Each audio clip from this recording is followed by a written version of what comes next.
fans, turn your attention to the inflatable tunnel in the south end zone donated by Green North Tattoo Company. Here come the Bruins, led by head coach Steve Boozer.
Good evening and welcome in to week 9 of the IHSAA football season. We're at Blackford High School as the Bruins are set to host the Alexandria Tigers in a Central Indiana Conference matchup.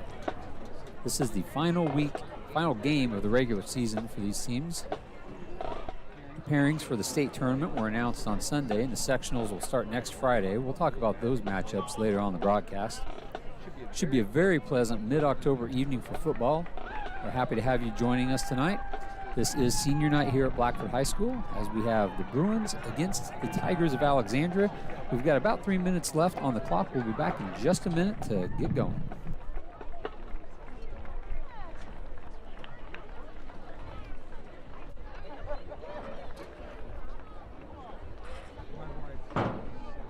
We would also like to introduce our Blackford cheerleaders for the 2025 season. Freshmen, Shelby Bleak, Madison Disborough, Kaylin Fields, and Grace McCammon.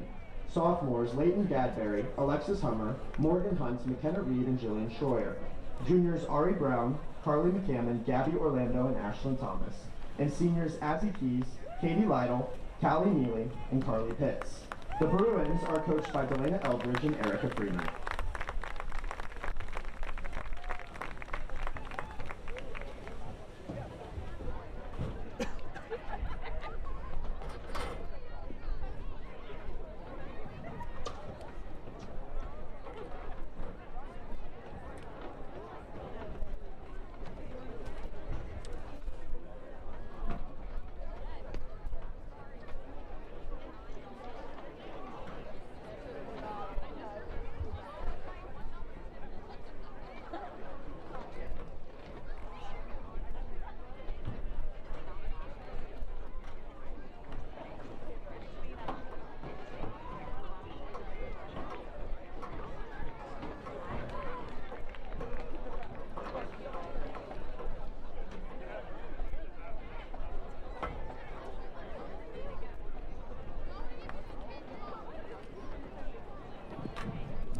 There's the coin toss, the ceremonial coin toss before the game. It looks like the Tigers of Alexandria are going to be receiving.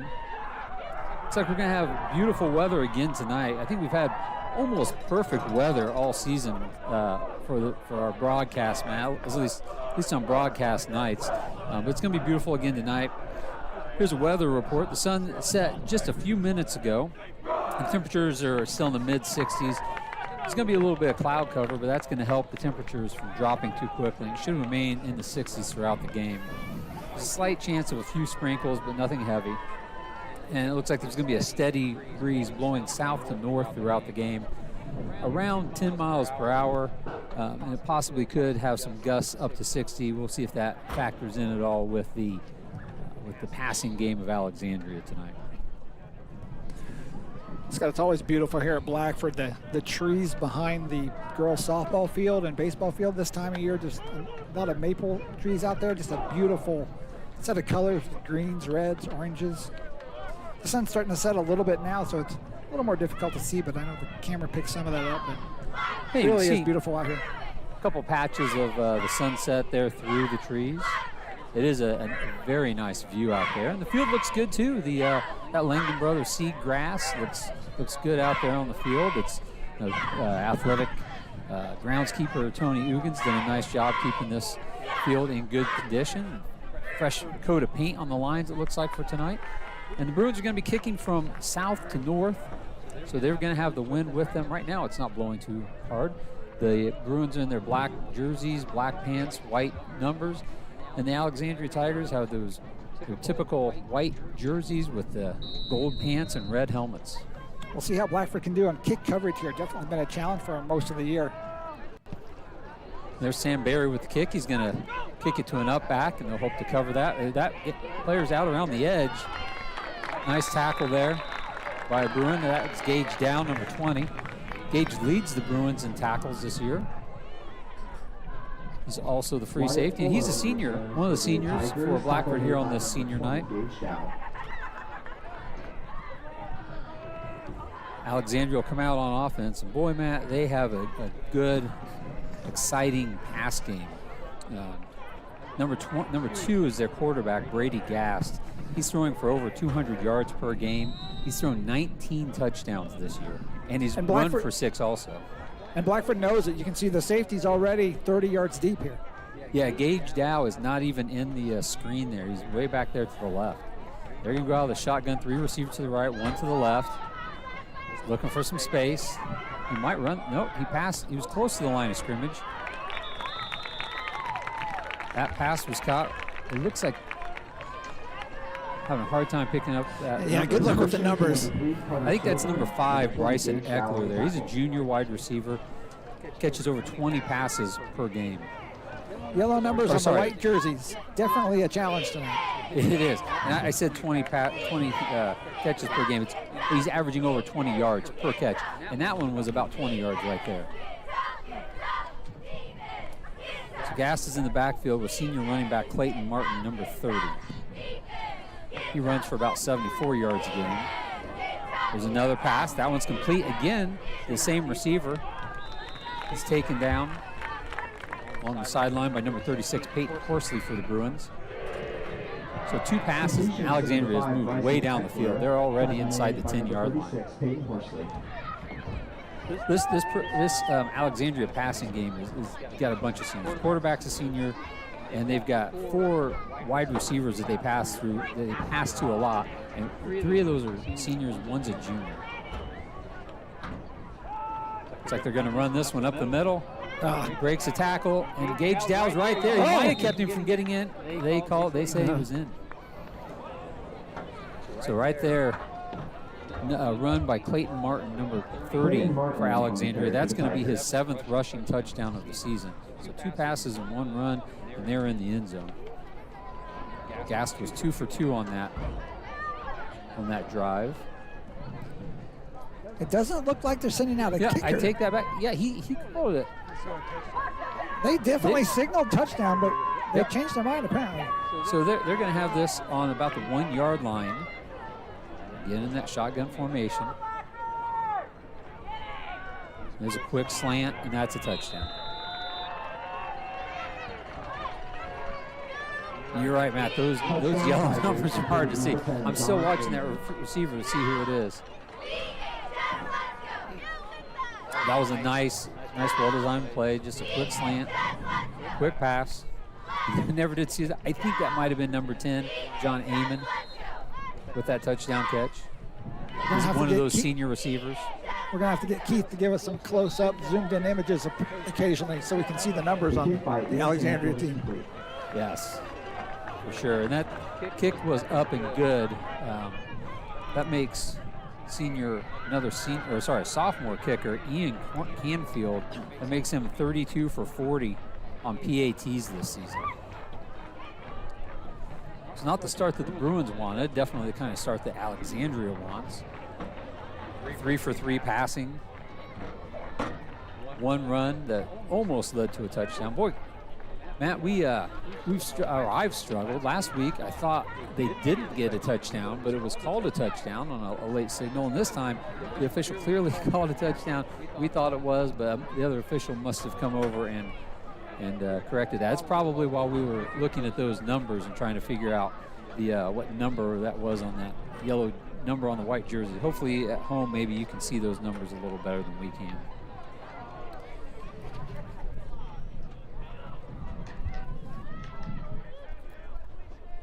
Again, there is a little bit of a breeze blowing into the faces of the Alexandria players here on this kickoff. It's Ian Canfield, number 42, the sophomore kicker. That'll be in the kick.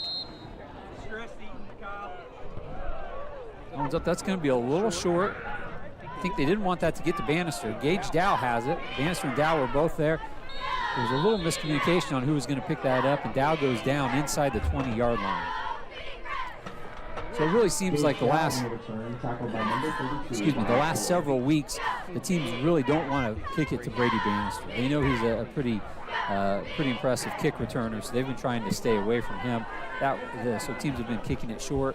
The Bruins have tried a couple times to move the returners around a little bit, but teams have been able to figure that out and keep it away from Bannister pretty well. The Bruins will come out now with Stratton Sargent at quarterback. He's a freshman. And boy, in pregame, Matt, Stratton throws a pretty ball. It's got a nice tight spiral. They got Alexandria to jump, it looks like. Might have had a Bruin move. We'll see what the call is. Looks like that's going to be against Alexandria. So Bruins have made 5 yards without taking a snap. Awesome, yeah. Yeah, good start. 2 receivers wide to the left. 2 backs in the backfield. Handoff goes to Brady Bannister. He's around the end. He gets some yardage, and he's going to be close. That's going to be a first down. So nice start for the Bruins here. Bannister picks up 5 yards. And a first down. Bannister on the carry, tackled by number 26, Will Rowland. Now we're getting a nice sunset over there, Scott. Oh yeah, the clouds definitely lit up above the tree line. So nice, kind of a deep blue sky with those fuchsia. Is that fuchsia? Is that what that color is? I don't know. Pink. How about let's go with bright pink, maybe. There's another toss to Bannister. He cuts it upfield. It's positive yardage for Bannister. So we understand not everybody can make it out to the game. We're glad you could join us online if you're not. But if you're not out tonight, you are definitely missing a gorgeous, gorgeous evening. It is. It might cool off a little bit before the end of the game, but I don't think it's going to be too cold. And it's just very pleasant. And we get this, beautiful view up here on top of the press box, for all these home games here at Blackford. It's just been a very pleasant season this year. 2nd and 6, and there's another whistle and a flag.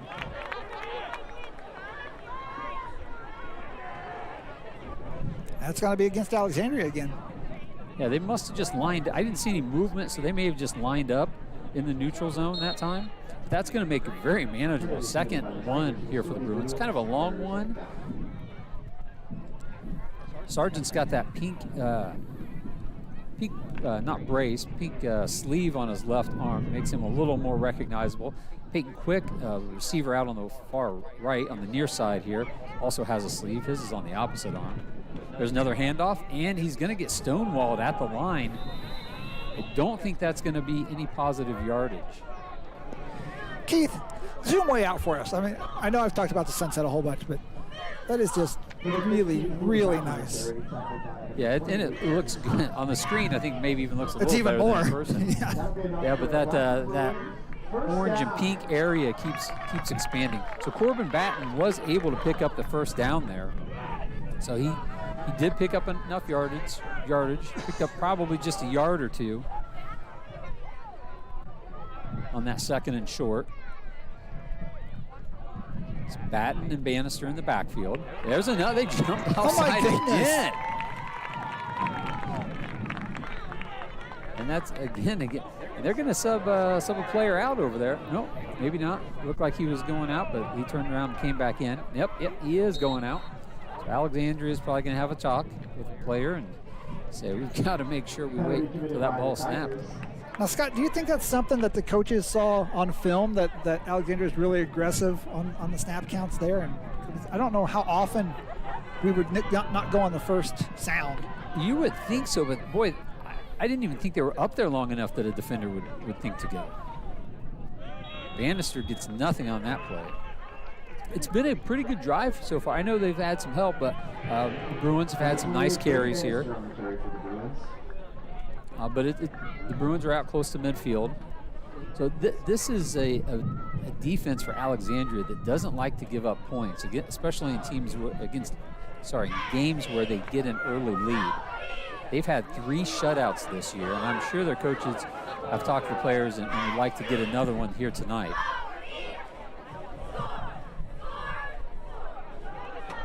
It's a nice cut up. Bannister picked a nice spot to go up and picked up a few yards there. That's going to bring up a 3rd and short. Looks like about 3rd and 2. So Matt, Alexandria in their 6 wins, 3 of those have been shutouts. Frankton, Elwood, and then Westdale. So all teams that are, kind of at the bottom of the CIC. Yeah, not powerhouses though. No, not at all. But teams definitely in the same caliber as Blackford. If you look at the power rankings, but when he gets stuffed at the line there on that one. So it'll be interesting to see if Blackford can get into the end zone tonight. The Bruins have not been shut out here at home so far this season. This is going to bring up a 4th and about 3 yards here at midfield. We'll see what Coach Bouger decides to do. I think he's going to go for it here. And you know what I do, Matt? I think I go out and give him a hard count. Give him a hard count. They've been offsides 3 times already. You might as well try it here, right? Looks like one back in the backfield. Gage Dowell's in motion. Peyton Quick on the right side as a wide out. It's going to be a toss to Bannister. He's going to cut out, and he's going to be real close. He's got it on that second effort. He easily got that first down. I shouldn't say easily. He worked hard to get it, but it's easy to tell that he did make it. They're straight out here from us. So he clearly made it. Yes, it was not easy. It was not easy, but it was clearly a first down. Great pickup by Bannister, and the Bruins are coming out and looking a lot sharper than they have the last couple games. And 2 receivers to the right, Bannister in the backfield, Sargent under center. Nothing up the middle. Now the runs around the right end seem to be working pretty well, but yeah, the middle not so much. Yeah, the Bruins really haven't gotten anything there, and they haven't gone to the left here, so we'll see if Coach Bouger decides to run something in the other direction.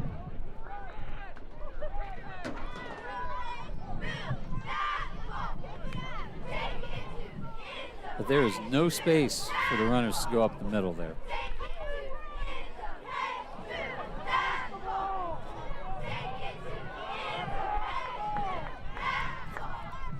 Bannister, the only back in the backfield. There's number 15. He's around. That's Corbin Batten. He picked up a yard before the defense pushed him back, so that'll be a short gain for Batten. Unfortunately, didn't fool the right side of the Alexandria defense on that one. No, they did elect to go to the left, but there was no space over there.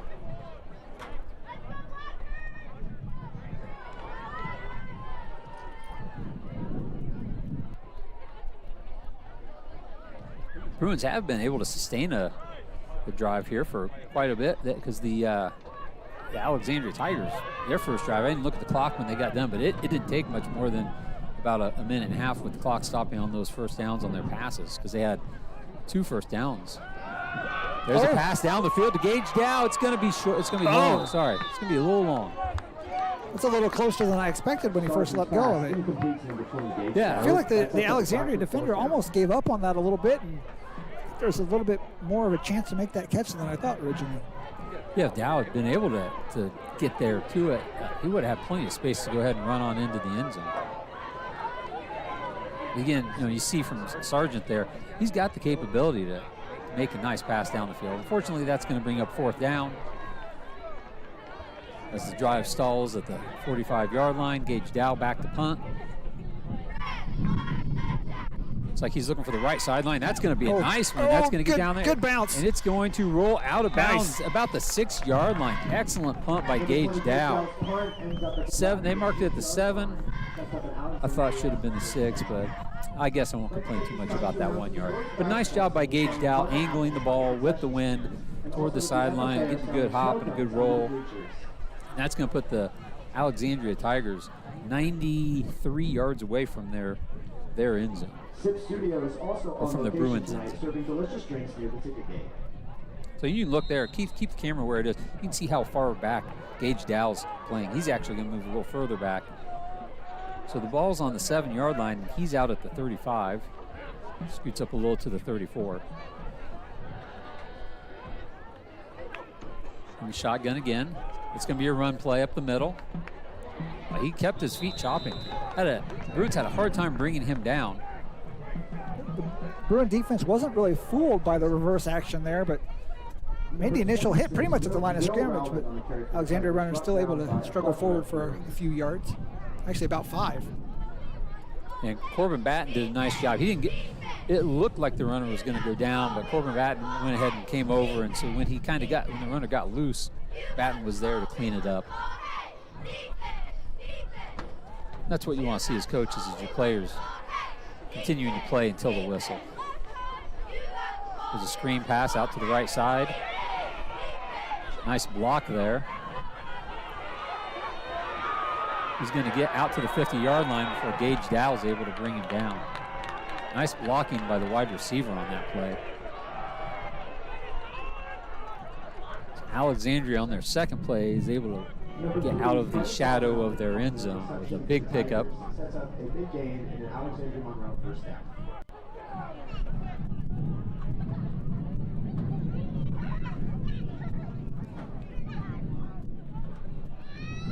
Gast, the quarterback, number 2, is 4 for 4 so far.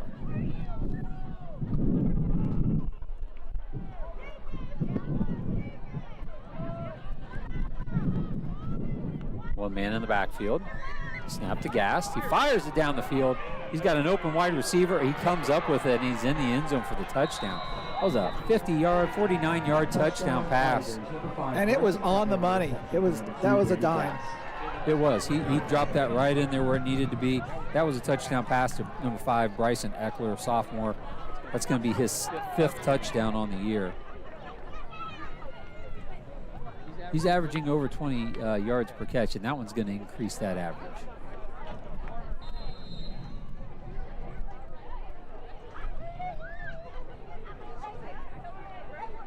Going to kick the extra point is Ian Canfield.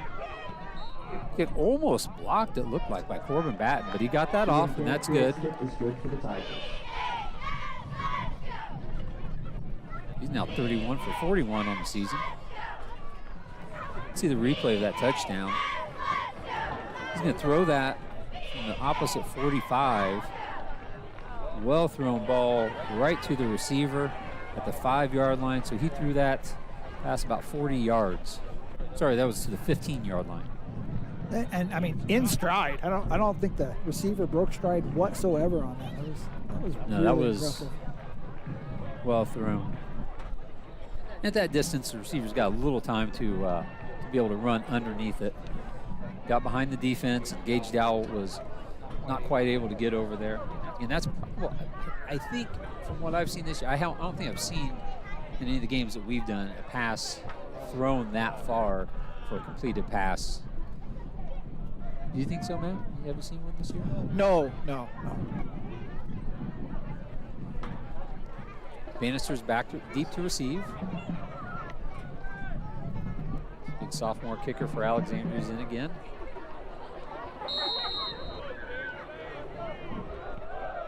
He's going to kick this one short also. Called for a fair catch.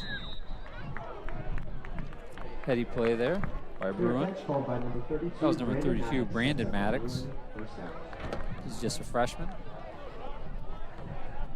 Normally a freshman on a kickoff team wouldn't necessarily think about making that fair catch with the ball popped up in the air like that. It's a good way to make sure you catch that and don't get hit by a player streaking down the field on the kickoff team.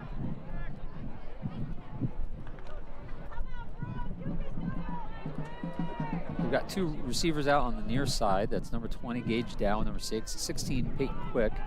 Brady Bannister in the backfield. Brady's going to get around the end, pick up some positive yardage. It's about 3 to 4 yards on that carry. Looks like 4. Brady's having a good year. He's averaging 91 yards a game. He's got 6 touchdowns. That's probably almost all of the touchdowns for the Bruins. Yeah, I think Gage Dow has 2, Corbin Batten has 1, and that's about all there may be in somebody else who has 1. Corbin Batten takes it there and picks. I don't think he picked up any yards. I think he got back to the line of scrimmage.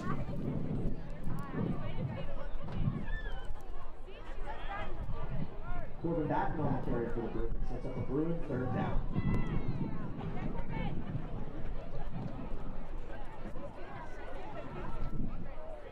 Bannister does a nice job in the return game, but teams just don't want to kick the ball to him. Don't want to give him that opportunity to return it. Oh, the shotgun this time is Stratton Sargent, the freshman quarterback. He's going to throw that one down the field to Gage Dow again. Gage is going to run under it. Oh, tipped away at the end by the defender. Sargent's passed it out, broken up by number 5. Well, Blackford trying to do to Alexandria what the Tigers did to the Bruins a moment ago. Yeah, nearly did it. And that defender on the play was Brandon Eckler, the player who had caught that touchdown pass. I'm almost surprised he didn't try to catch that rather than just knocking it away.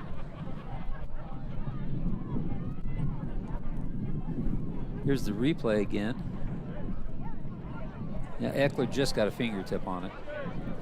If that ball is thrown just a little more to the outside, maybe, it might drift over his fingers to a spot where Dow can catch it. No wide receivers on this one. Defense adjusting the positions. I think Alexandria came across, but then a Blackford player jumped. I think the flag came out before the Blackford player moved. I think that's going to go on Alexandria. Yeah, but it looks like it is. I think the interior lineman for Alexandria jumped, and that's what led the left end there for Blackford to call. So that's going to bring up 4th and 1. I bet they give it to Bannister. Out of the shotgun here. Oh, that's fumbled, and he falls on it there. So I think that snap might have been a little low. Couldn't tell exactly, but it got on the ground, and Sargent just fell on it. That's always a dangerous situation there. If you try to pick it up, maybe a linebacker who got through the line might scoop it up and be able to run it back. So that was 4th down, so the Alexandria Tigers will take over possession on the 46-yard line.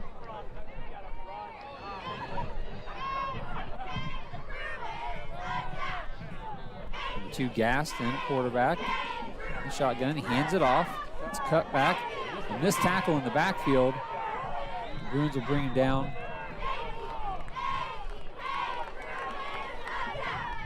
There was a lineman that stuck with him there. Tyson Cowgill, number 63, stuck with that play from the line position. Got the runner down. That runner, I believe, was Clayton Martin.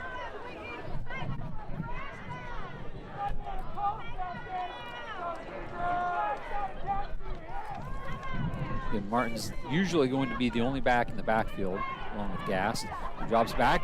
Got a close play there by Batten. Gass will go out of bounds at the end of the quarter. So as the clock expires on the end of the first quarter, Alexandria is knocking on the door for the 3rd time against the Bruins.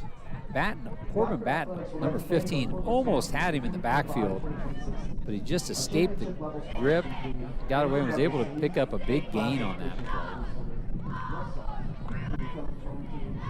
So Matt, we mentioned earlier that the sectional draw was made on Sunday. So let's take this quarter break here and look at some of those matchups. Kind of an interesting thing. The sectional that the Bruins are in, and Alexandria is in also, is filled with a lot of CIC teams. Indiana Farm Bureau Insurance, Bernie Sones, and Edward Jones. So it's sectional number 36. Eastbrook will play at Alexandria next week. Rochester will play at Elwood. Eastern at Blackford, and Wabash at Tipton. Out of those 8 teams in that sectional, all but one are either in the CIC now or have been members of the CIC in the past. You know which one was not? I forgot your list. So we've got Eastbrook, Alexandria, Rochester. Blackford's playing Eastern. Eastern never has been. Yeah, Eastern is the team that has not been in the CIC. Wabash. And Eastern is Kokomo? Yes. Kokomo area? Yes. Greentown. All right, Alexandria is back out there. They are on the 6-yard line. He's going to fake this toss and throw that one toward the end zone, and that's going to be another touchdown. They have yet to throw an incomplete pass. Quarterback has been on the money. The receivers have had good hands for Alexandria. And that's going to lead to a 20-0 lead pending the extra point. So early in the second quarter here, if you're just joining us, we've got Alexandria in the white jerseys, gold pants and red helmets, and Blackford in all black helmets, black pants, white numbers. The kick is up and good. Kicker is 3 for 3. Here's the replay of that touchdown pass. And he fakes the toss there. Can't tell if the receiver came up on that or the defender. And he just put it right out there on his fingertips. Even if the Bruin defender had been there in good coverage, he would have had a really hard time being able to get up to deflect that ball. That was a really like we've said before, a well-thrown ball and a nice catch by the receiver. So again, Eastbrook will play at Alexandria next week. That's going to be probably an exciting matchup for those teams. Alexandria played them earlier this year and was defeated. Eastbrook 8-0, Alexandria 6-2. Alexandria gets to host at Eastbrook, so they're going to have home field advantage. So that'll be an interesting one to watch. And then Blackford gets to host next week, so they'll be back here, and we'll get the pleasure of broadcasting that game against Eastern next week. We were just informed of that before the game. We will have that game here. So currently, during the regular season, we stream these both on IHSAA TV and also on the Blackford TV YouTube channel. For the sectional, the IHSAA has the exclusive rights for that, so that'll be exclusively on IHSAA TV and not on the YouTube channel. That one's off Dow's hands. Bannister picks it up at the 8-yard line. Oh, he gets hit hard and taken down at about the 15. So that was a little precarious there on that kick. The wind really caught that one. The wind, it seems to be blowing. You can probably hear it a little bit in the microphone. Our cameraman Keith just had to put up his hood because his wonderful long hair was blowing in his eyes, I think. But that one just drifted over Gage Dow and off his hands. Bannister was there to pick it up and pick up some positive yards, and the Bruins will take over at the 14-yard line. And Matt, you were saying that next week it's just going to be on IHSAA TV, right? Exclusively on IHSAA TV. So if you're watching on YouTube this week, it won't be there. There's another pass by Sargent down the sideline. That one, it was close to intercepted, but I thought might get through his hands for Peyton Quick, number 16, the intended receiver on that play. And Sargent's, he's going to be throwing into the wind in this quarter, so that wind, which has picked up a little bit since the beginning of the game, might make it drift a little bit. So again, we just almost right through his hands. There's their, yeah, right through the defender's hands and then right through the receiver's hands. Bruins are back out here on second down. Handoff. He's got a gap. He's able to spin for a couple more yards. So there is a nice gap in the line. It's only going to go for 3 yards. Bringing up 3rd and 7. Number 15, Corbin Batten. Or 3rd and 8, depending on. By number 26, Will Rowler sets up a Bruin 3rd down. Oh, they did change it to 3rd and 7 on the scoreboard. I guess they heard me down there. Gage Dow's going to be wide to the right. Pate Quick wide to the left. Bannister and Batten in the backfield with Sargent. That one goes to Batten. He's got a nice straight arm. He's going to keep chopping those legs and pick up some more yardage and get close to the 1st down. He's going to be real close on the far side. The officials marking to move the chains. So that was a great effort by Corbin Batten.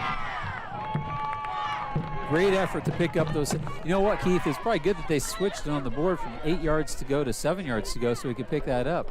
Yeah. I don't think it affected where the chains were standing, though. But anyway, the Bruins will pick up a 1st down, move the chains, and they're going to have the ball out on the 24-yard line. Again, Corbin Batten did a nice job chopping his feet, twisting to pick up that extra yardage on that play.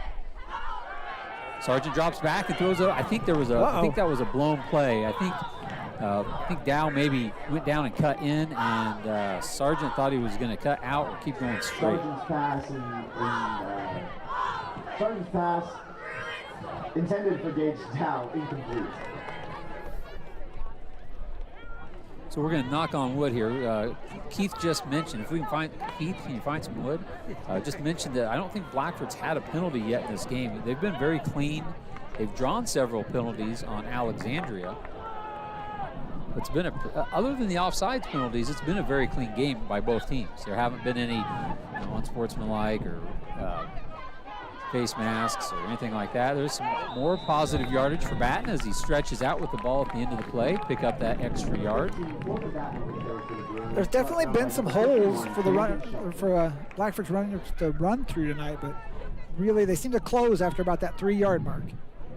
Yeah, there have been some gaps at the line where they've been able to get through. They've made good, looks like to me, making good decisions on when to cut the ball up the field, but the defense for Alexandria hasn't given up a whole lot of extra yards.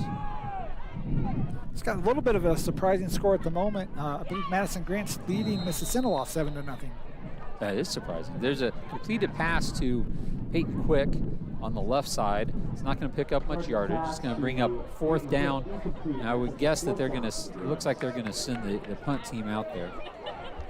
Yeah, that's kind of a big game in the conference because Mississinawa is currently in 2nd place all by themselves, but Alexandria and Madison Grant, I think, are both in a position where if Madison Grant were to beat Mississinawa, could create a 3-way tie if Alexandria also wins here. 3-way tie for 2nd place. Well, that's a low punt, gets just over the line, but that'll kind of work out well that it'll just roll and no one will be around it, so that's going to be downed at about the 49-yard line. So that kick came off of Dow's foot, a little wobbly, but it was low enough the wind didn't affect it a whole lot, and it got a good roll and stayed away from anyone to return it. So the Tigers are going to take over out around midfield.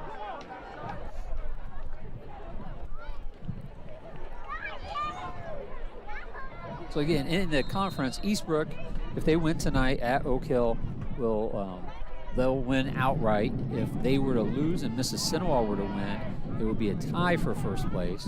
And there's some scenarios where it could be just a big messy tie at 2nd place. That's handed off quickly and around the left end. He cuts it upfield. There's a Bruin down.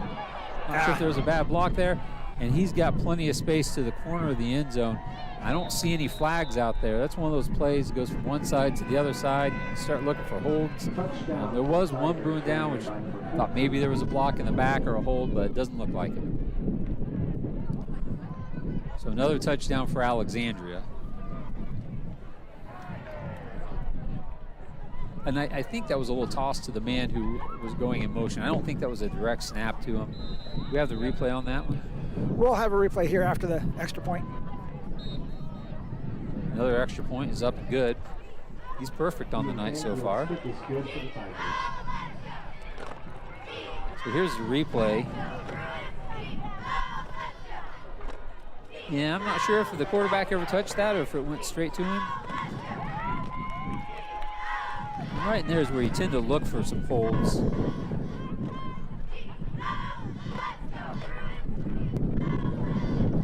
After that cutback, there was plenty of open space for that touchdown run. Scott, I think I had that score wrong. It was actually Madison Grant is leading Mississinawa 8-7. 8-7, all right. 8-7. According to our top line score scroll here that's being provided by our East Coast stat department. It's a actually our East Coast stat department is actually in Alabama actually this evening. That's some long distance work there. There must be a time delay on the Alexandria Blackford game because I don't think he's got the right score up there yet. What's that Jay County score? Jay County up 7-0 at what? Heritage. Jay County has a good draw for the sectional next week.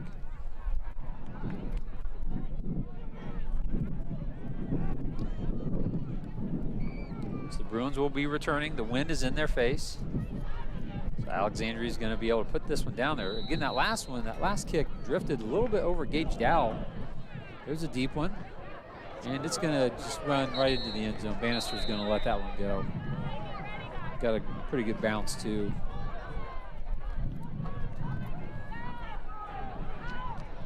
So we saw that Jay County score a minute ago. They're only 2-6 this year, but they get to play Belmont, who's 0-8 next year in sectional 28.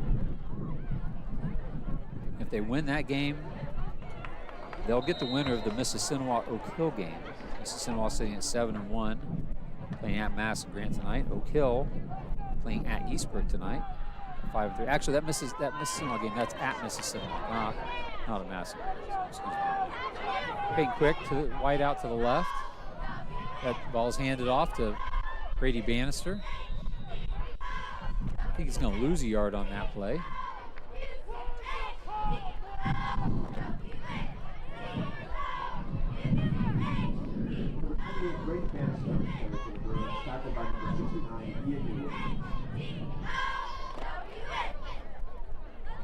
That'll bring up 2nd and 11 for the Bruins. Like we said, the Jay County Patriots will play Belmont at Belmont next week. Belmont's 0-8. Patriots have a couple wins on the season. The winner of that will play the winner of the Mississinawa Oak Hill game. To be played at Oak Hill. Everybody's on the left side here. Sargent gives to Bannister. He gets stuffed at the line. A lot of Alexandria Tigers there. No hole opened up that time. Brady Bannister on the carry for the Bruins sets up a Bruins 3rd down. Coach Steve Bouger gives the play to Stratton Sargent, who will jog out, relay that message onto the team.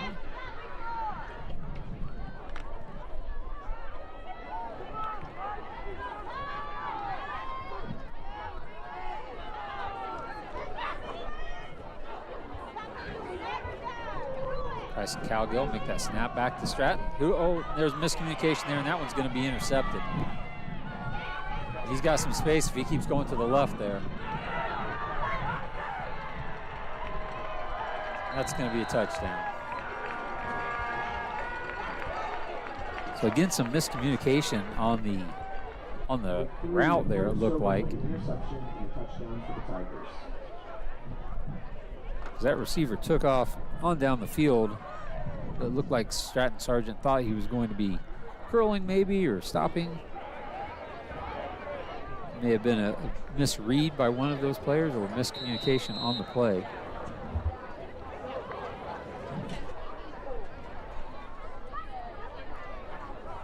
Oh, and that snap was over the head.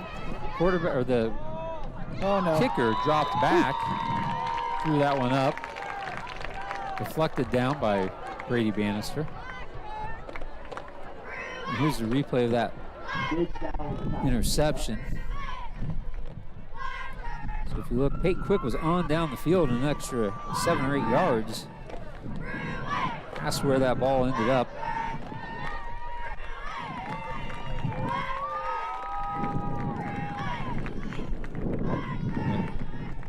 D-back was able to get around the end, get to the opposite side of the field.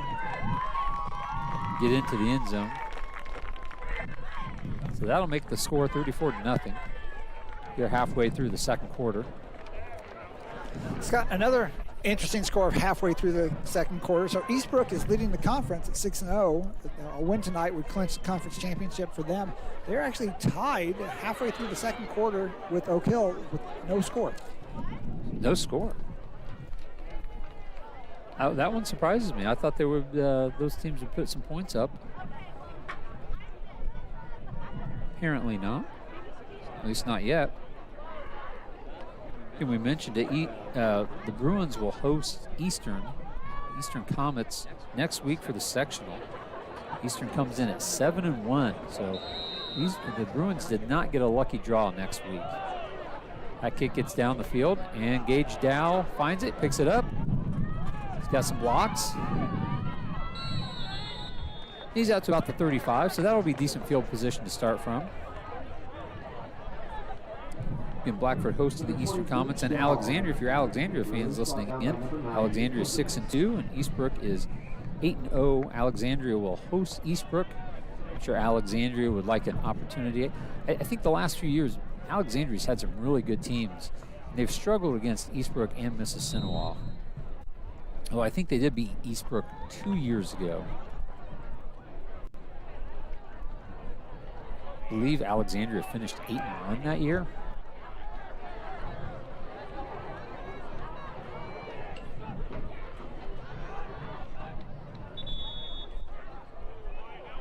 That's going to be a penalty against the Bruins. That's going to move them back 5 yards. Illegal procedure called there. There you go, Keith. There's that first penalty against the Bruins tonight. So like we said, Alexandria is going to host Eastbrook next week.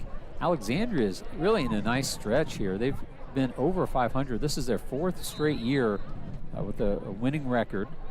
And that hasn't happened as far back as 1994. So going back to 1994, they haven't had a 4-year stretch where they've been over 500. But this is their 4th year, over 500. And I'm sure they're going to be hoping that this season will not end anytime soon. Bannister doesn't pick up any yards, loses a few out around the left end. He's slow to get up. Maybe ankle issue, it looks like. Maybe rolled an ankle there, tweaked something.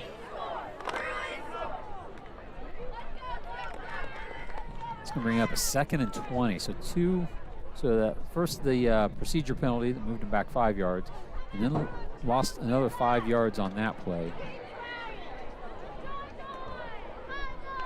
This might be another opportunity here, Matt, where Coach Bouger decides to let Stratton Sargent throw the ball. It's tough throwing into this wind, especially when you need to pick up 20 yards. They were trying to get a timeout, I think. I think that's a delay of game, which is going to move them back another 5 yards.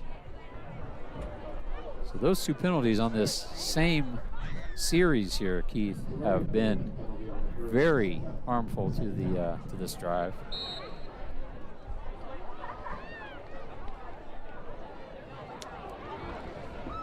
Bruins offense is usually predicated on running the ball and picking up 5 to 7 yards, hopefully, on those carries. So it makes it tough to pick up a first down when it's 2nd and 25. Allen's handed off to Corbin Batten, I believe. Tackled for a short loss. So for the Alexandria defense, this drive has looked pretty good. It's going to be 3rd and 27. Now, 10 of those yards have been from penalties. The other 7 have been defensive stops. Just got a little quick update on the Eastbrook Oak Hill game. Again, Eastbrook, if they wins the conference championship. Eastbrook with 2.5 minutes to go in the first half, just turn the ball over to Oak Hill on their own 30. So Oak Hill threatening to score here. There's a completed pass to Peyton Quick. He's out around the right side, but doesn't get any extra yardage after the catch. There are plenty of Alexandria Tigers there to stop him after the catch. So it looks like they're going to have to punt again. And It's going to be tough punting into this wind right here, Matt. It's you know, we were supposed to have some gusts up to 20 miles an hour. I don't know that it's quite that strong, but if you look at the flags, it does look like it's blowing pretty good. The last kick was a low one, just got over the line, had a nice roll, so we'll see what they elect to do here as far as where to kick. That one's a high kick. The wind's looks like maybe slowing it down. Got a nice good bounce. Wow. Yeah, it looked good from this angle, but it turned out it was going more to the side than it was downfield. So it will move the ball down the field a little bit, but Alexandria is still going to take over in a pretty good position here on the 33-yard line. So, Matt, you were saying Eastbrook had just turned the ball over, and so Oak Hill was going to take over with just a couple minutes to go in the first half, right? In their own territory, or in Eastbrook territory. Yep, Eastbrook's down to the Oak Hill, or Oak Hill is down to the Eastbrook 18. 1 minute to go in the first half. It's still still scoreless in that game? Still scoreless, yes. Alexander takes a snap. There's a handoff, and he's up the middle. Oh, big hole. Positive yardage. Well blocked downfield by those senior receivers. Gauged out, tried to make the tackle at the 2-yard line, but the runner fell into the end zone for the touchdown. Now that's the added benefit of having very experienced wide receivers, Matt, is when your runner does get downfield, like we've seen a couple times tonight, those offensive linemen, those wide receivers are able to make nice blocks down the field. They've got that experience. They know what their job is, and they can help those shorter runs become explosive runs. And that's another kick. So every time he's kicked it tonight, it's been up and good. The one kick that they missed was a high snap over the holder's head, which ended up in an incomplete pass by the kicker.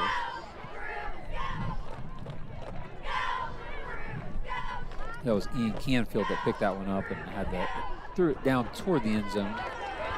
It was knocked down by Brady Bannister. Scott, we'll take a quick look here while we're changing up, awaiting the kickoff. The Eastbrook Oak Hill game. 33 seconds to go here in the first half. Looks like they've had a timeout as well. So not much happening at the moment. We've got 4.5 minutes left here. Bruins facing a pretty big deficit as they're about to go to halftime. And it looks like the players in that game are jogging back out onto the field. So if we keep that on the screen, I'll let the viewers know what's going on in this game. Didn't set up a split screen, unfortunately. No, that would have been fancy. I don't think they got anywhere on that one. So kickoff upcoming here. The kick is up. It's in the air. That one's going to be. Oh no! It's off of Gage Dow and it's out of bounds. So again, the wind's given Dow a hard time here. Each of those kicks has gone, I think one maybe was to Batten, but the others have been toward Dow. They've just been drifting back on him. That one was probably just, maybe misjudged it just by a few inches, which was enough to put it up off of his shoulder pad and then out of bounds. Once again, a reminder that could have been worse. The ball goes off your shoulder pad. A defender or an opponent could come down and pick that ball up. So kind of hit his shoulder pad and took a 90-degree angle toward the sideline.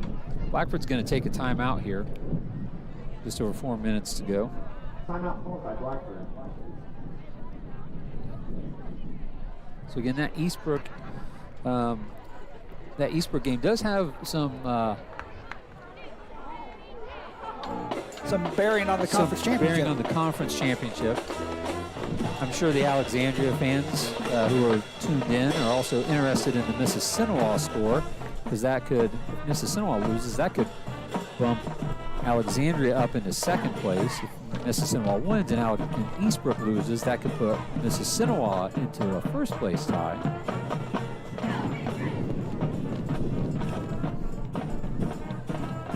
Like an incomplete pass there in that Eastbrook game? Believe so. Was that fourth or is that going to bring up fourth? That was third down. This will be fourth down. 20 seconds to go in the first half. And here we've got the Bruins coming back out after that timeout. Coach Bouger had a talk with his players and sent them out here for just over 4 minutes to go. Looks like Oak Hill is going to go for a field goal here. Electing for hopefully for 3 points. And there's a penalty here in the Blackford game. That's a procedure penalty against the Bruins. That's going to move them back half the distance to the goal. So that's going to move them to like the 4.5 yard line. In the Eastbrook Oak Hill game, Eastbrook took a timeout here. So we should have a field goal attempt coming up. Trying to ice the kicker in that one. So the Bruins, again, we talked about it, played the whole first quarter, most of the second quarter with no penalties. Now here on the last 2 possessions, this is the third procedure penalty they've had. Snaps clean there. It's going to be positive yardage, but not much.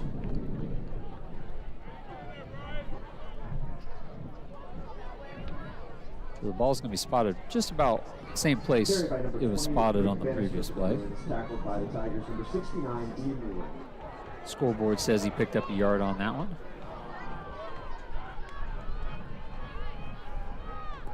We have the field goal attempt here by Oak Hill coming up.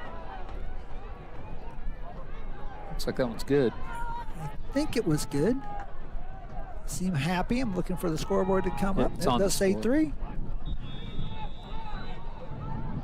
There's another penalty here in this Blackford game. I think this one might be against the defense. Haven't seen the signal yet. Yeah, so penalty in each direction. Here's one of those situations, Matt. Peyton Manning was talking about this the other day. So, yeah, well, we discussed it a little bit. So the 5-yard penalty, so the Bruins had the ball on the 9-yard line, and there was a 5-yard penalty, so they only moved back hypothetically 4.5, half the distance to the end zone. But now the same penalty against Alexandria, and they'll move it out a full 5 yards. So the 2 procedure penalties hurts Alexandria a little more than Blackford by half. Seemed like that worked out fine. And there's another penalty. A lot of players moved on that one. That's going to be against Blackford, so they're going to move back again. But it'll be only half the distance. Yeah, but that distance it's going to be 5 yards because I think that the full 5 yards against Alexandria got them out far enough that they have 5 yards to move back now. So now instead of being on the 9-yard line, they're on the 10-yard line.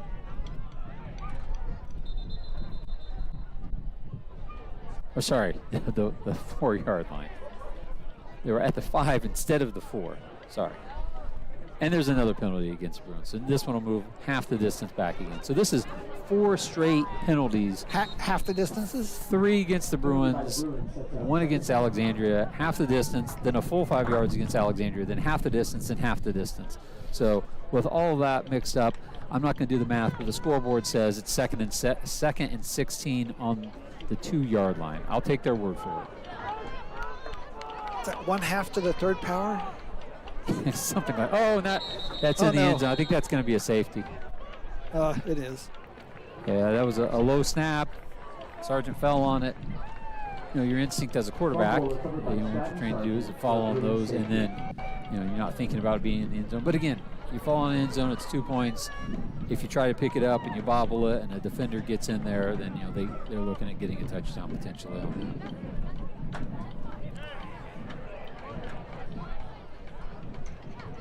Here's the replay.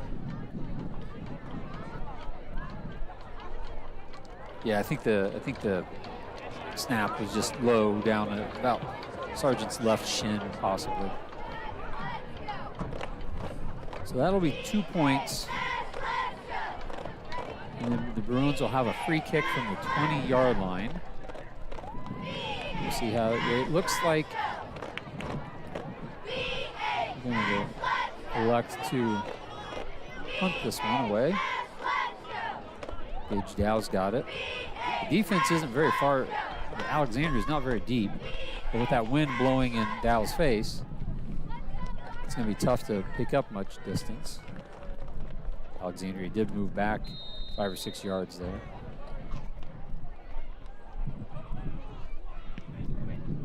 Kick is up. It's a nice high kick. The wind affected that a little, I'm sure. It was received right at the 5-yard line. He's got a lot of blockers in there. Nice tackle, though. Corbin Batten gets in there. I think maybe his glove got stuck in on the offensive player. But Corbin Batten made a nice tackle. There were a lot of blockers. Batten was able to get through them and make the tackle at the 30-yard line. So 20-yard return for Alexandria.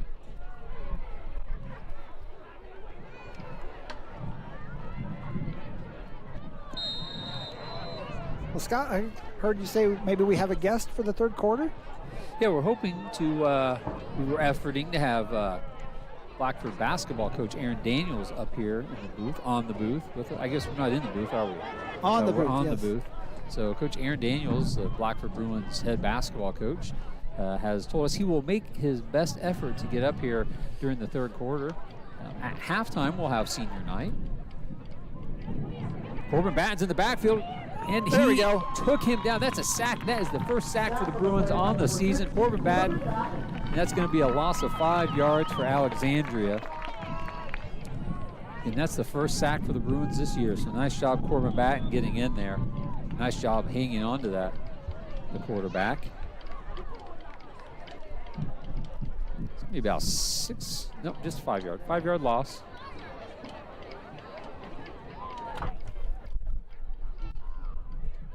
Could be key in trying to keep Alexandria out of the end zone here.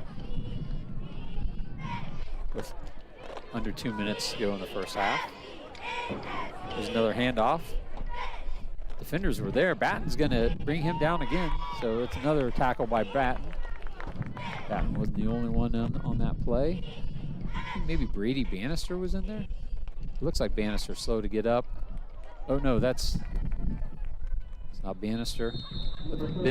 Sorry, not Ben Rose. Peyton Horsley, I think, was the other Bruin in on that tackle. Horsley will come out. Caden Mills will come out.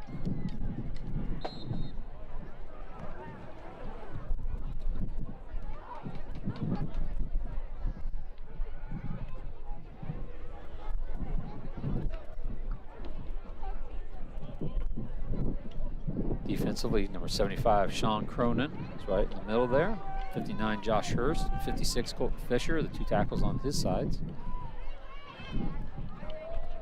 A tackle in the end, I should say. That passes downfield. That's a first down. He moves back, but then he's going to pick up extra yards. That looked like it was going to be a horse collar tackle. No flag on the play. He may have let go soon enough, or maybe had his jersey instead of his horse collar. Number 2, Brittany Gass completes number 5, Bryson Eckler, brought down by the back of Bruins. Ball up to the 6-yard line for Alexandria. Looks like they're going to throw again. That's a wide open receiver. Wide open on that play. It's another touchdown pass. Alexandria fans, sorry, I think that's either 20 or 28. It's hard to see those yellow numbers on those jerseys.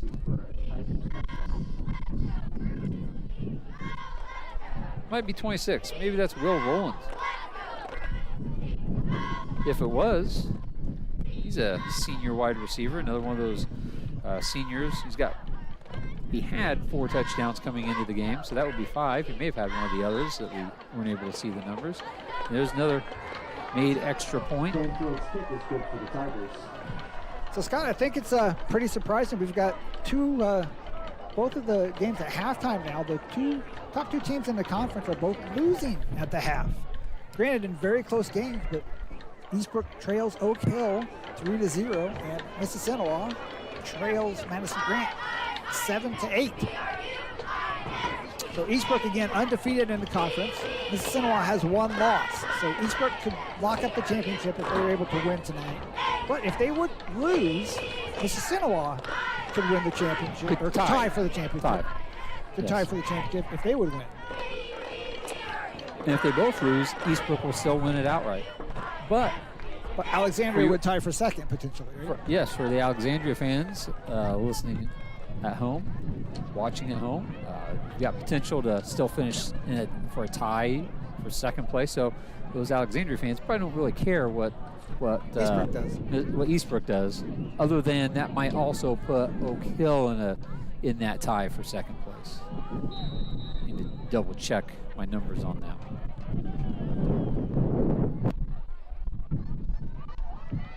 That one's received cleanly by Corbin Batten.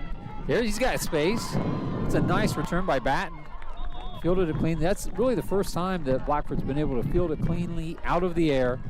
He's able to pick it up and bring it out. Nice little return, but that does allow the half to expire. And at halftime, it's a big deficit for the Bruins. Here on senior night, we do have several Bruins that are seniors tonight.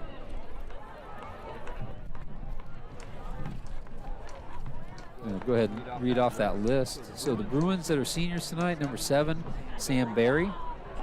He's been a kicker for the Bruins this year. Number 20, Gage Dow. He's a senior. He does a lot for the Bruins, offensively and defensively, leading in tackles for the Bruins and also leading receiver. Caden Mills, number 45, plays defensive end and tight end for the Bruins. Colton Fisher, number 56, was homecoming king a couple of weeks ago. And he's a offensive and defensive line for the Bruins. Number 75, Sean Cronin, defensive line. Plays a little offense, but mostly defensive lineman. And number 76, Danny Dunn. He's an offensive and defensive lineman for the Bruins. Those are the seniors that are on the football team. So they will be announcing. I'll let you just listen to the announcers here. PA announcer. Jessica completes her 3rd year as a member of the girls soccer team. Jessica's future plans include attending Ivy Tech to become a pediatric oncology nurse. Jessica Brinkerhoff. Our next senior is senior Lewis Delston. Lewis is escorted this evening by his mom and dad, Heidi and Andy Delston. Lewis completes his 5th year as a member of the Bruin Pride Marching Band.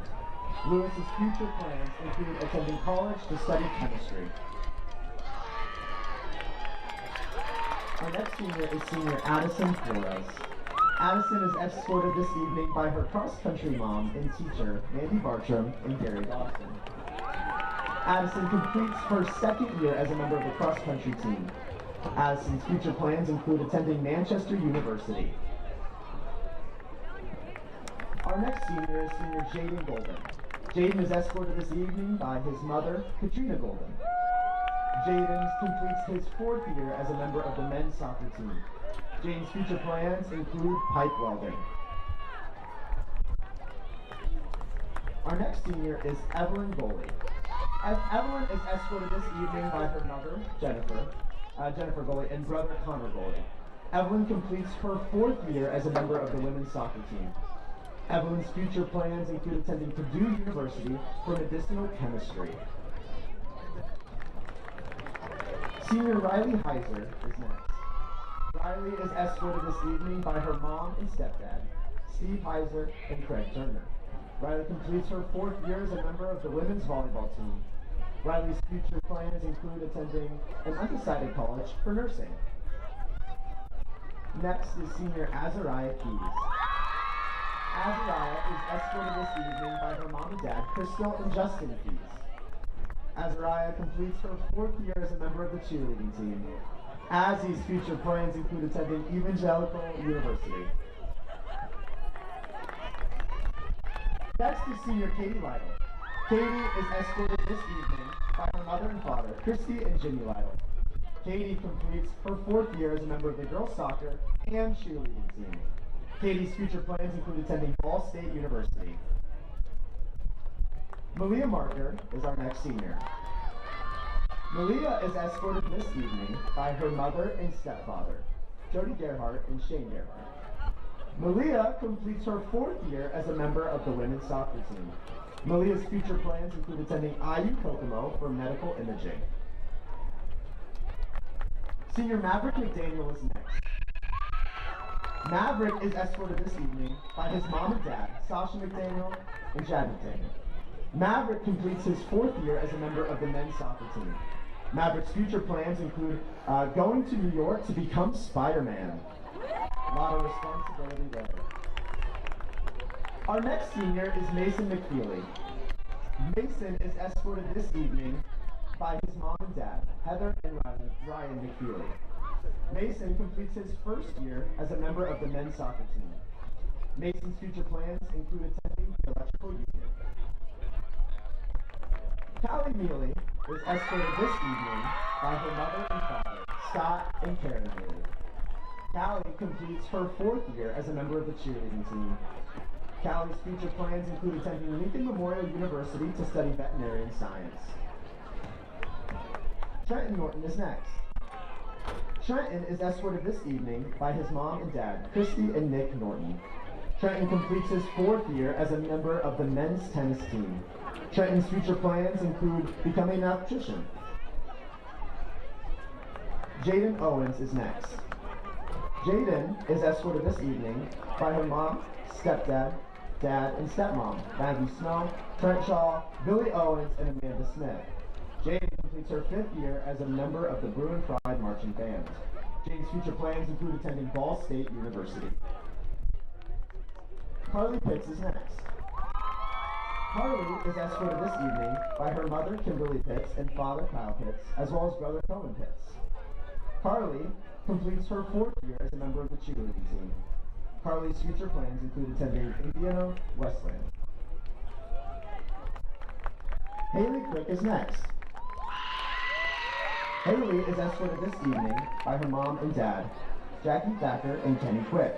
Haley completes her sixth year as a member of the Bruin Pride Marching Band. Haley's future plans include attending Ball State University.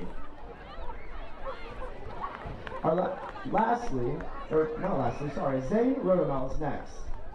Zane is escorted this evening by his mother, Melinda Marks. Zane completes his fourth year as a member of the Bruin Pride Marching Band. Zane's future plans include attending the University of Northwestern Ohio. Last but certainly not least is senior Abigail Slentz. Abigail is escorted this evening by her parents, Amanda Slentz and Brad Slentz. Abigail completes her fourth year as a member of the cross-country team. Abigail's future plans include attending Taylor University for secondary education.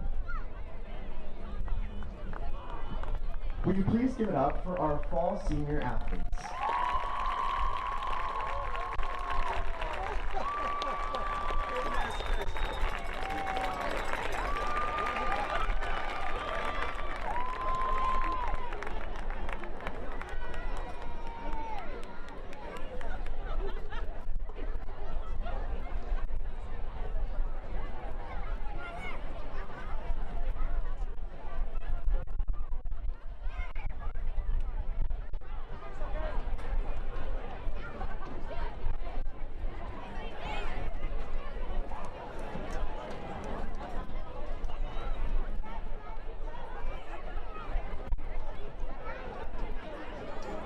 Blackford Athletics would once again like to thank our corporate sponsors for the 2025 and 2026 season. Our championship level sponsors include Landon Brothers Seed, Lake Placid Christian Conference Center, Ross Sutton, Tina Coons Home Team, Cornerstone Enterprises LLC, Summers Plumbing Heating and Cooling, OJC Trucking Incorporated, Roten Farms, Save a Lot, Pack-a-Sack, Pizza King, First Financial Bank, and Irving Materials Incorporated. Our varsity level sponsors include New Indy Container Board, Via Credit Union, Smith Insurance Services Incorporated, Hartford Iron and Metal Incorporated, Raymond James Law Office, I Associates Group LLC, Central Indiana Orthopedics, Indiana Farm Bureau Insurance, Bernie Stones, and Edward Jones. Just a reminder that Sip Studio is on location tonight serving delicious drinks near the ticket gate. The boys basketball team is also selling caramel apples near the concession stand, and the FFA snow cones are located underneath the bleachers.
fans, thank you for sticking with us through halftime. We've got senior night here at Blackford. Blackford against Alexandria. Several seniors for Blackford were announced there at halftime. They did not honor the senior football players at halftime. We did run down that list there before at the beginning of halftime. I'll run through that again. So seniors tonight for the Bruins, number 7, Sam Barry, he's a kicker. Number 20, Gage Dow, very important player for the Bruins offensively and defensively. Leading tackler, leading receiver. Number 45, Caden Mills, who plays tight end and defensive line. Number 56, Colton Fisher, offensive and defensive lineman. Number 75, Sean Cronin, another lineman for the Bruins. And number 76, Danny Dunn, again, another lineman. So the Bruins are going to lose some players going into next year. Not a ton of players. The Bruins are pretty young, but they will be losing some key players at some key positions. But overall, I'd say, Matt, that Blackford and Steve Bouger, head coach, are going to be excited about the number of players that they have returning. You know, you've got to fill those spots with guys you lose, but it's also always nice to have a lot of guys coming back. Here, starting at some point here in the third quarter, we do anticipate having a guest here on top of the press box up here in the broadcast area. Coach Aaron Daniels, the Blackford Bruins head basketball coach, will be coming up to talk about the upcoming season. We've got about 30 seconds left on the clock here before we get started in the second half. The Bruins will be receiving. Don't know yet which way they have, if they've chosen to have the wind in this quarter or if they're going to have it in the fourth quarter. But that wind is blowing pretty strong from the south to the north. Now you need to play the wind with your mic too. If you stand in the right direction, the wind won't blow into your mic. There you go. Yeah, so perfect. If I stand and face almost totally directly away from the field, it cuts out some of that wind. So I just need a mirror now so I can watch the field and see what the action is. Hey, by the way, at halftime, we had someone who thought that we made a mistake in the first half. We were talking about those sectional matchups, and we mentioned it. Let me flip to the sheet with our matchups here. Excuse me for not being prepared for that. So again, sectional 36, we've got Eastbrook will be going to Alexandria, Rochester at Elwood, Eastern at Blackford, Wabash at Tipton. And we mentioned that all those teams but one were in the CIC at one point, or are currently in the CIC. And Coach Daniels, welcome in. It's good to see you. Good to see you. How have you been? Pretty good. You know, I was gonna finish up talking about this, but then I thought, I should just ask you this question. So I'll let you see my sheet here. So Eastbrook, Alexandria. These are the matchups for sectional next week. Okay. The kickoff there, and that one looks like it was a high kickoff. No one warned me that the game was about to start there. So all right, get so excited when I get to talk to you. You lost a good color commentator, and now you got me. And things are going downhill fast. So I think Alexandria kicked that ball, put it up in the air, and went down and fielded it. I'm not sure what the call was here.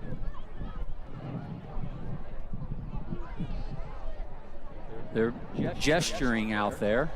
Didn't see a straight call, but it looks like the Bruins will be taking over first down at the 41-yard line heading north. So as we were discussing this, Eastbrook will play at Alexandria, Rochester will play at Elwood, Blackford's going to host Eastern, and Tipton will be hosting Wabash. Looking at that list of teams there, Coach, do you recognize any of those? All of those have either been in the CIC or are currently in the CIC other than one. Any idea which one has never been in the CIC? Well, I was going to say Eastern or Wabash. That's because we held the traveling trophy for a little bit this year, and I remember looking through it and seeing Rochester and Tipton, but I didn't recognize Eastern or Wabash. Well, it was Eastern. Eastern's never been in the conference, and there's a handoff for the Bruins. That's Brady Bannister. He's not going to pick up any yardage. He's going to get stuffed going around the right end. might have lost half a yard there. Looks like they're going to spot it back at about the line of scrimmage. So, yeah, you're right. Rochester, Alexandria, Elwood, and Wabash and Tipton were actually founding members of the CIC. Okay, I didn't know that about Wabash. Rochester isn't real close to here. So, yeah, actually, when I was in high school, Coach Daniels, and I know that that's a long time ago, but when I was in high school, Wabash was still in the conference. So did not realize that. Yeah. So it's going to be second down here, 2nd and 10 for the Bruins. Out of the shotgun. Sargent takes a snap, fumbles it, picks it back up, makes a completed pass to Brady Bannister. He's going to pick up a first down, probably if he can get around there. It's going to be close. Let's see where they mark that down. It looked like he was going to be able to go straight down the field and pick it up. He's going to get the first down. He tried to make a move, came back a little bit, and then slipped and went down. But that's going to move the chains. So that's a good start for the Bruins here. So completed pass to Brady Bannister. So Coach Daniels, upcoming basketball season, you pretty excited about that?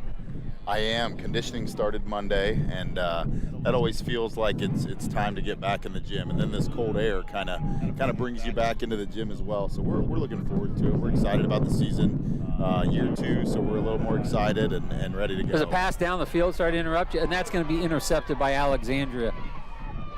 Down on about the 1 yard line. He's going to have some room around the right end.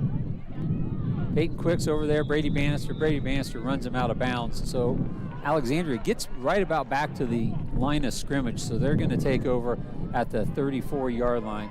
Sorry to interrupt you there. So you just started conditioning. Yeah, we're 3 weeks out now from first official day of practice, and we fortunate, not fortunate, however you want to see, we have a lot of kids that aren't playing fall sports, so we have a pretty good number at conditioning and then at fall workouts. So we've got a pretty good idea of what we're going to look like, and we're excited and ready to go.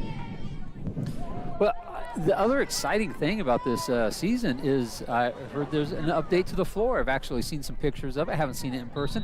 So tell us a little bit about the new floor in the gym. Yeah, so they, to my understanding, it had been ready to go for the last couple of years. We got it done this off season. Brought back some Oh, there's a things. tackle behind the line. I think that was Caden Mills. Yeah, so we've got the B on there this year, and it's just a nice clean look. It's a water-based type of floor, which doesn't matter to most people, but it just looks really, really sharp, and it'll be a great upgrade this off season. Yeah, from what I understand with the water-based floors, it's got a couple benefits. One, you don't get the glare from the lights. Correct. And then also, and most people don't care about this, but I know coaches do in the summer. It seems like with oil-based, you got to shut down the gym for like 2 weeks when they resurface it. But with the water-based, it's my understanding that it's going to be a much quicker turnaround, and so you're not going to have to shut down the gym as long. Yeah, the process to clean it is a lot quicker. I mean, it's not near as much. It holds its traction a lot better, so you don't have to wet mop it all the time. You can dry mop it. It holds its traction. We've only had it for a couple months now, but as far as coaching, I'm really pleased. Alexandria breaks that one open, and there's got a lot of running room. Corbin Batten's going to try to run him down, but he's just not going to have quite enough speed, and that's going to be another Alexandria touchdown. That was a 75-yard, about approximately 75-yard touchdown. That's a long way to run. Aaron, do you think you could run that far, Coach Dan? 75 yards? That's like my mile right there. So it'd be a good pace, maybe 4 or 5 minute mile there. So pretty close. Yeah. I could walk that far. Yeah, that's right. So coming back to talk to us a little bit about last season and then going into this season. You guys had some success last year, and I assume you're going to hope to build on that this year.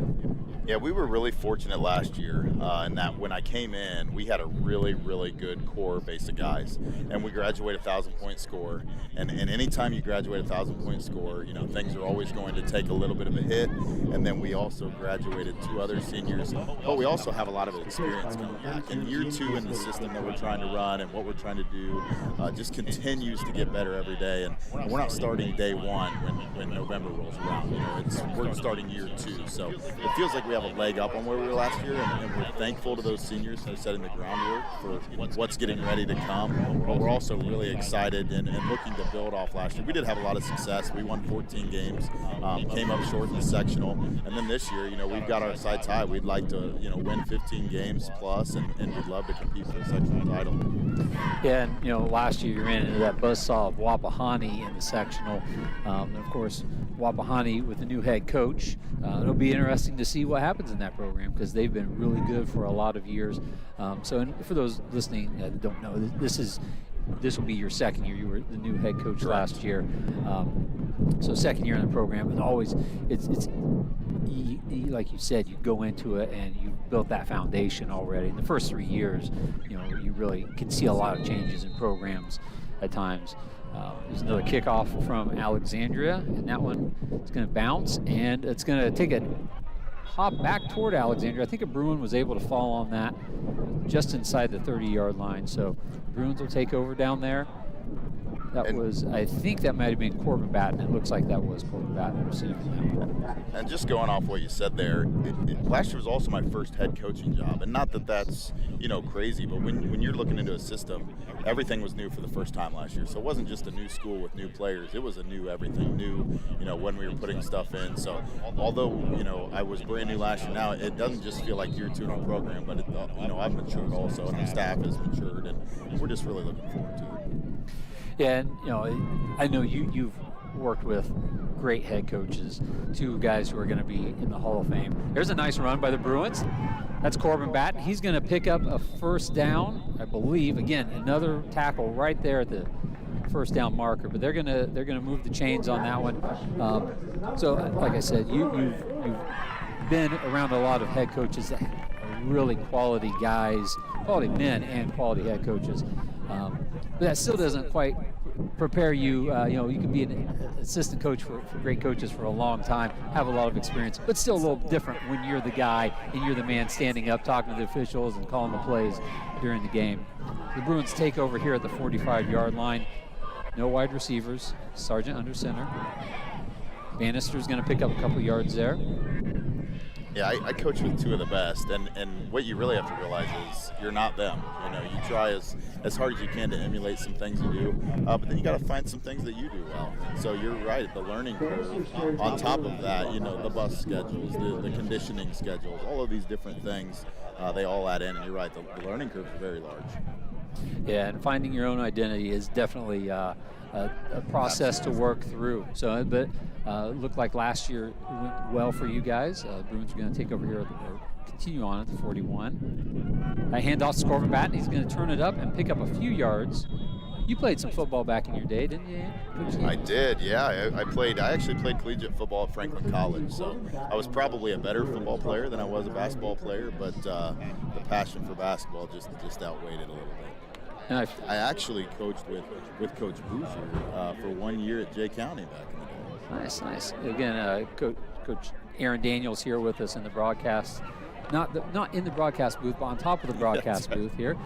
Feeling the nice breeze tonight. You coached a year at Jay County. You were an assistant coach for Coach Boucher, right? After playing at Yes. Franklin? Yep.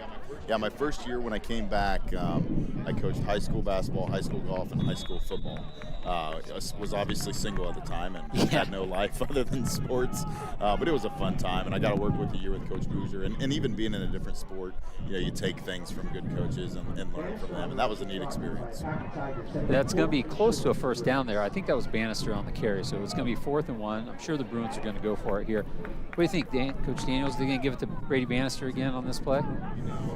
I think that'd be a pretty smart thing to do on 4th and inches. He's a tough kid. I see him working really hard in the weight room. I mean, we're really young. I'm sure everybody knows that out there, but our kids work extremely hard in that football program. Oh, Bannister stays on his feet. He's able to drive one more tackler down to the 32-yard line. Keith's up here in the booth. Cameraman Keith, he's excited about us getting into the end zone and seeing those lights flash. Did get to see him once earlier at halftime with the senior night, so they have flashed tonight. The Bruins have not been shut out at home, and hopefully they're going to be able to get in the end zone. You weren't here, Coach Daniels, but Alexandria's had 3 shutouts, defensive shutouts this year. So I'm sure they're going to try to get another one, but the Bruins haven't been shut out at home, so it's the immovable force and the unstoppable force and the immovable object to a certain extent here. Absolutely. Yeah, you say absolutely like you didn't follow any of that. You're just like, sure, whatever. Well, I know we're going to score here, so I've got great confidence in this here. There's another pickup, so it's going to be it's going to bring up about 3rd and 6. No, Alexandria's got a nice football team. I know they've been building on this for a couple years, ready for this year. So hopefully this is what we're building on now in a couple of years with our football team. Yeah, we talked a little bit about it earlier. We're losing several seniors, but we've got a whole bunch of guys coming back. As Bannister's going to take that one around the right end, and he's going to be short of the first down, but he'll pick up some positive yardage. That'll be a 3rd and short. Again, the Bruins are down here. They're in definite 4-down territory. Anywhere inside the 50, and I don't think Bouger is going to want to punt. So you coached a little bit with Coach Bouger. You've coached, and like you said, coaching with different coaches in different sports. There's still a lot of stuff, like how you treat athletes, leadership skills that translate to specific sports. Yeah, definitely, and football is unique in that, they've got so many kids. Oh, Corbin Batten trips, I believe, over Brady Bannister's foot there. Went down in the back and lost some yards. Time management and then also delegating is something I learned, majorly from coaching football, because there's so much of it and so much trust with assistants because you have to rely on them so much. So definitely enjoyed my time coaching football. Well, Coach, there's 18 seconds left, and the clock's going to run out here on the 3rd quarter. I appreciate you coming up. I don't want to monopolize your time. The clock's going to be running in this quarter. I know you've got to get down and help out the officials get back to their cars after the game. So wish you good luck during the basketball season. Again, we were talking to Coach Aaron Daniels, the Blackford boys basketball head coach, and they're looking forward to an exciting basketball season this year for the Bruins. Yeah, thanks for having me up here, and appreciate all that you guys do for Blackford Athletics. And this is a really neat service that we get to provide, and just thank you guys for that. Yeah, no problem. See you, Coach. Good luck. See you guys. And that was Coach Aaron Daniels, head boys basketball coach for the Blackford Bruins. They're looking forward to an exciting season this year. I'm sure they'll be on their list of goals for the season. Will be winning a conference championship, winning a sectional championship. They've got a really nice group of players coming back this year. Kind of like that Alexandria football team. This team for Alexandria has got a ton of seniors this year, including those offensive skill positions, quarterback, running back, 3 out of the 4 top wide receivers. So they throw the ball really well, as they've done here tonight, Matt. Scott, if you haven't been able to keep track of the scores, Eastbrook has scored a touchdown, and they moved up over Oak Hill 7-3 now with 1:02 left to go in the 3rd quarter. Again, if Eastbrook wins that'll be an outright CIC championship for them. So the Bruins going to be 4th and 6 here. It's a toss to Brady Bannister. He's going to cut up the field. He's not going to have enough for the first down. So the Bruins will turn the ball over to Alexandria. The 27-yard line. Number 28, Brady Bannister on the carry is brought down by number 61, Lincoln Burgess. So the Bruins have 1 quarter left to try to get into the end zone to maintain their streak of not being shut out at home. Alexandria is going to try to pick up their 4th shutout of the season on their side. They were able to shut out Elwood, Frankton, and Westell this year. Keith, I believe Brady Bannister is going to pop one at some point in this next quarter. Maybe Gage down. Maybe Corbin will get it. Bruins about missed a wide out to the left there. Alexandria takes the snap, hands off. It's a nice tackle there. Great job by Bruin. I think that was Colton Fisher. He was getting blocked, had his hands on the runner, and did not let up. So his big lineman hands to drag him down. So we have another score update that Mississinawa is now leading 14-8 over Madison Grant. So the 2 top teams in the conference trailing at halftime, but now both taking the lead in their respective contests. And what about that Frankton Elwood game? Have you seen a score for? Haven't seen a score for that one? I have not. Okay, I thought you had said Elwood was ahead at halftime, and maybe you did, just haven't had an update. Oh, there's another hit in the backfield. Sean Cronin Sean Cronin, the senior on senior night with the big hit. I think Keith, a couple weeks ago, Sean Cronin had what you said was the hit of the tackle of the year for the Bruins. Yeah, he was down here to our right that day. That was a big hit in the backfield. Nice stop by the senior.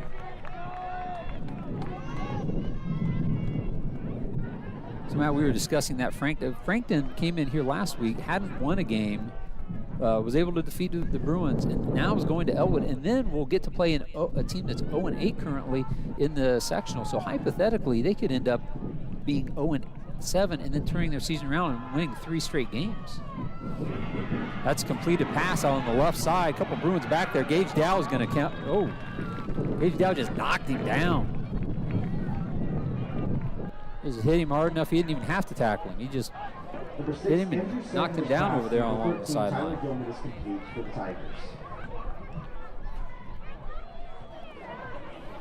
That's going to move the chains into Blackford territory.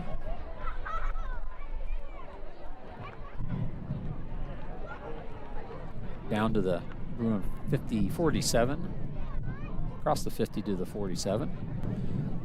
Scott, early in the fourth quarter, Eastbrook leading 7-3. Now driving, they're down to the Oak Hill 2. Eastbrook is down to the Oak Hill 2. They've taken the lead and they're down there. There's a late flag on this play. It was a pickup of 9 yards. There's a flag down. Also, Scott, Elwood is up 21-14 at the half.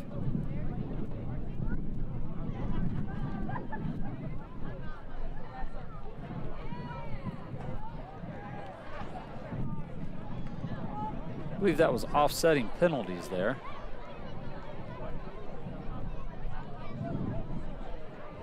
Clock's running, and it's going to be down around 8 minutes here. Alexandria's going to have it 2nd and 1. We're going to look in live here at Eastbrook, 3rd and 1 from the 1-yard line. I think they got in. Somebody's signaling they were in, but the official ran in like they got in. Yeah, I think that was just a believe player it is signaling. a touchdown. Oh, their lights are flashing. Keith, they're flashing lights over at Eastbrook. You could, if you look across the woods over there, you could almost see it. It's about only about 8 miles over there, probably. You know, I was wondering. You know the bell tower at Taylor with the lights that used to shine up into the sky like 40 years ago. It doesn't shine as bright, but I saw a news article that it's relit, and I saw it the other night. That's what I was going to say. They just relit them. So you did see them. I was wondering if I could see them from here because it's only, 6-8 miles over there? I do not see them. Well, it's kind of cloudy. So that might, the clouds might be preventing you. So Alexandria did pick up a first down there. It's going to be 1st and 10.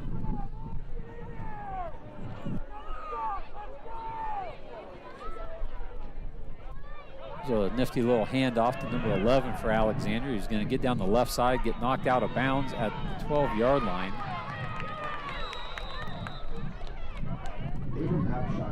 So if you don't know what we were just talking about, there's a light tower in Upland, Indiana at Taylor University. So Eastbrook fans would know that. Alexandria, I'm sure, has been through that area, is familiar with Ivanhoe's over there. But that light tower, when we were young, man, it would shine up in the sky, and you could see it from, it seems like 30, 40 miles away. It's shining up. I know I could see them from the interstate. I remember that.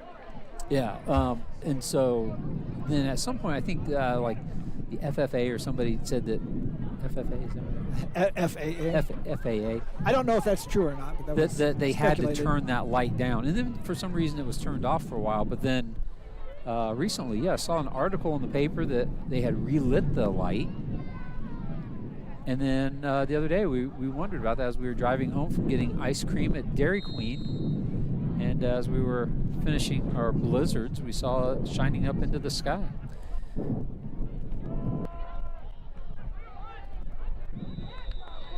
There's a nice tackle there, Corbin Batten. But it's a pickup of 6 yards for Alexandria, 5 yards. Time's running out on the Bruins to be able to get into the end zone. We're looking at about 5 minutes to go here. They need to get a stop, get the ball back, and try to get down the field. Keith, you've talked a few times this year about Fremont. That was the Blackford's opponent, second night of the season. All right, so I did look up when we were looking up sectional matchups. Alexandria is going to take the ball, toss to the left. And that's Brady Bannister there. Brady Bannister is going to swing down and get the runner down for a short loss. Colton Schneider is tackled for a loss by number 28, Brady Bannister. So Fremont is going to be playing Black Hawk Christian in the sectional. I think we looked at that was their week 1 opponent. So when we played them, Fremont played Black Hawk in week 1 and then played here at Blackford in week 2. You remember that? I do. And I remember Carmen Marino did a lot of the heavy work for Fremont. That's right. And they ended up 5-3 this year. Or sorry, they're 5-3 going into tonight's game. I don't know what their score is tonight. And then they'll have a good chance. Season. Yeah, and then they'll have a good chance to beat. There's a run by Alexandria around the left end. He's still up and knocked out of bounds. I believe that was Corbin Batten that knocked him out of bounds. Corbin Batten's another one of those Bruins who will be back next year. But yeah, Fremont made a pretty big turnaround in the last couple of years. Yeah. So the 5-3 possibly gets a 6-3 tonight. Their sectional looks like they could possibly win a couple games there. I believe it is the Fremont Eagles. Yes, I believe so. Which is why you get confused with the Frankton Eagles, because they're the same colors, similar names.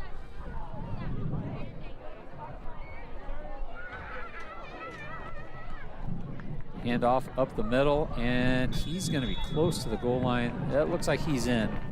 Official on the far side signaled that as a touchdown. Touchdown rush by number 46, Colton Schneider of the Tigers. And so far tonight, Ian Canfield has hit every extra point that he has kicked. Well, they didn't score one, but he didn't kick it. It was a snap over the holder's head. So there was one bad snap, but we'll see if he can hit this one as well. He came into tonight 31 for 39. And he's kicked three field goals this year too.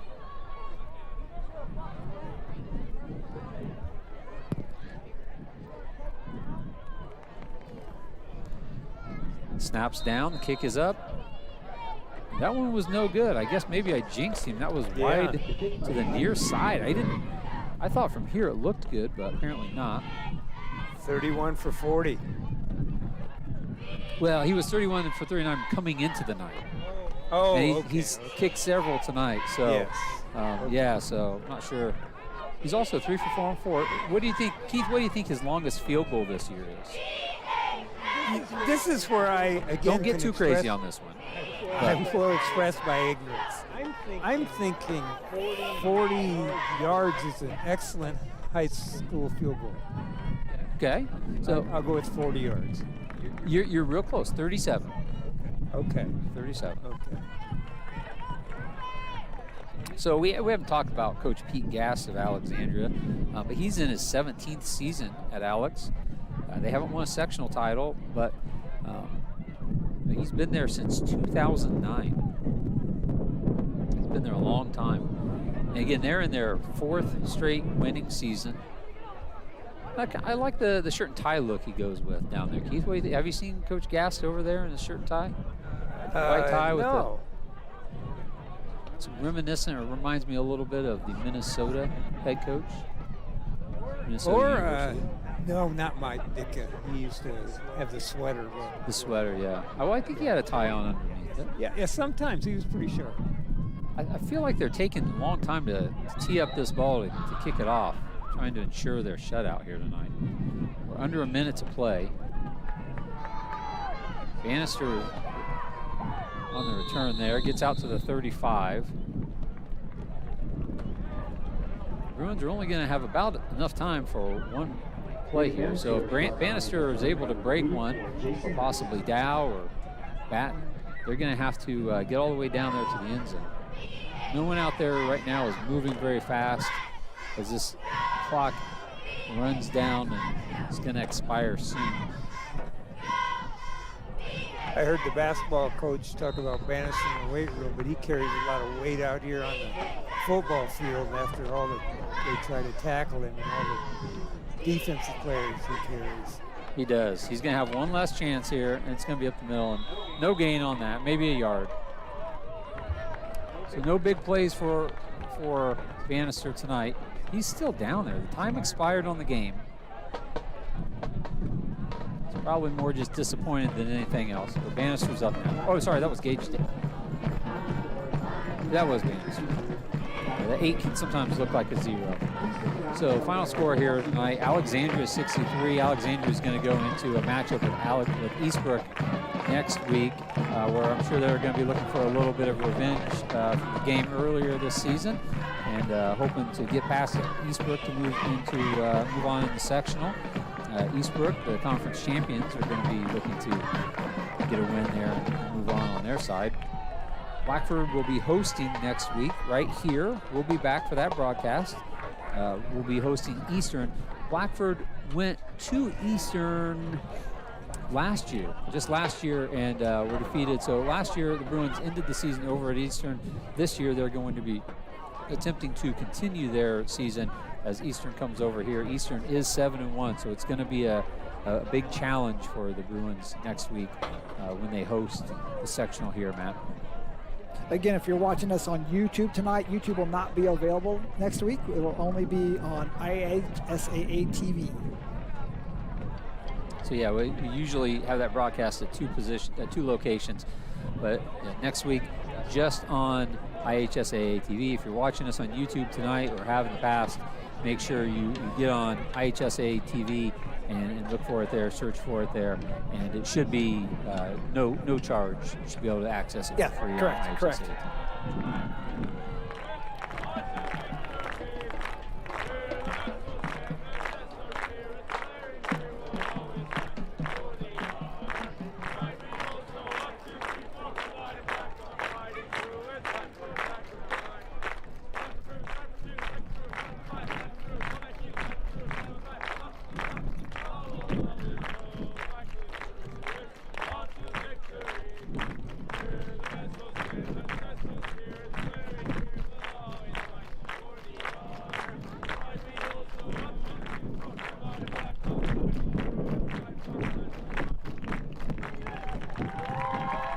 So that's going to wrap it up here for us tonight.